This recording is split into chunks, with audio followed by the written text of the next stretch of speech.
نحمده ونصلي على رسوله الكريم أما بعد فإن خير الحديث كتاب الله وخير الهدي هدي محمد صلى الله عليه وسلم وشر الأمور محدثاتها وكل محدثة بدعة وكل بدعة ضلالة وكل ضلالة في النار صدق الله العظيم۔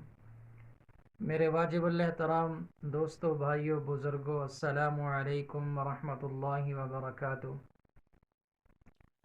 پیارے دوستو، میں امید کرتا ہوں کہ آپ حضرات جہاں بھی ہوں گے خیر خیریت سے ہوں گے، اور اللہ تبارک و تعالی سے دعا کرتا ہوں کہ اللہ تعالی میرے تمام مسلمان بھائیوں کو، بہنوں کو، بزرگوں کو اپنے حفظ و امان میں رکھے۔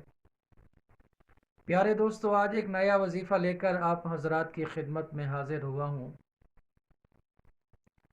آج کا جو وظیفہ ہے ان حضرات کے لیے ہے جو ہمیشہ اس پریشانی کے اندر مبتلا ہیں، رزق کی تنگی میں پریشان ہیں، یا کسی کاروبار کی بندش کی وجہ سے پریشان ہیں، یا کسی اور پریشانی میں مبتلا ہیں، تو ایسے حضرات کے لیے ایک پیارا سا وظیفہ لے کر حاضر ہوا ہوں۔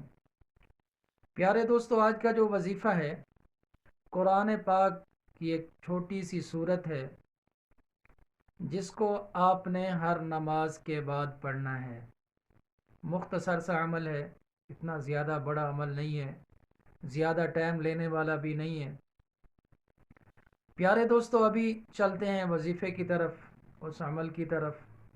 سب سے پہلے میری گزارش ہے تمام میرے دیکھنے والے، سننے والے میرے بھائی، میرے بزرگ، میری بہنیں، ان تمام سے میری گزارش ہے کہ نماز کی پابندی کیا کریں۔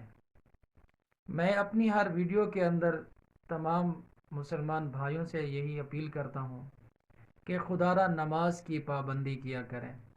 جب آپ نماز کی پابندی کریں گے تو انشاءاللہ اللہ تبارک و تعالی رزق کی اور تمام پریشانیاں ختم فرما دیں گے۔ تو پیارے دوستو، کون سا وظیفہ ہے، اس کے پڑھنے کی کیا ترتیب ہے، کس طرح اس کو پڑھنا ہے؟ سب سے پہلے آپ نے نماز فجر ادا کرنی ہے۔ نماز پڑھنے کے بعد 1 مرتبہ درود ابراہیمی پڑھنا ہے، اور 7 مرتبہ سورۃ قریش پڑھنی ہے۔ لِإِيلَافِ قُرَيْشٍ إِيلَافِهِمْ رِحْلَةَ الشِّتَاءِ وَالصَّيْفِ، اس سورت کو مکمل پڑھنا ہے 7 مرتبہ، پھر آخر میں 1 مرتبہ درود ابراہیمی پڑھنا ہے۔ جب بھی آپ نماز پڑھیں، نماز سے فارغ ہو جائیں تو اس ترتیب کے ساتھ آپ نے اس وظیفے کو پڑھنا ہے۔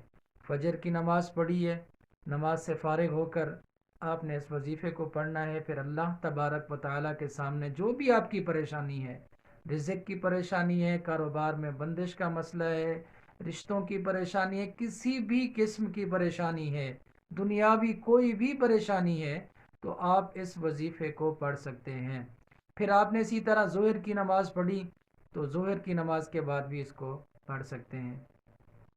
اسی ترتیب کے ساتھ عصر کے بعد بھی آپ نے پڑھنا ہے، مغرب کے بعد بھی پڑھنا ہے، عشاء کے بعد بھی پڑھنا ہے۔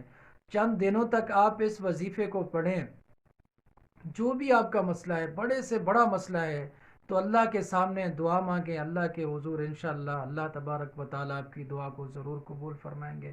اور جو بھی آپ کی پریشانی ہوگی تو انشاءاللہ مجھے امید ہے کہ اس وظیفے کی برکت سے، اس قرآن کی سورت کے پڑھنے کی برکت سے اللہ تبارک و تعالیٰ آپ کی پریشانی کو دور فرمائیں گے۔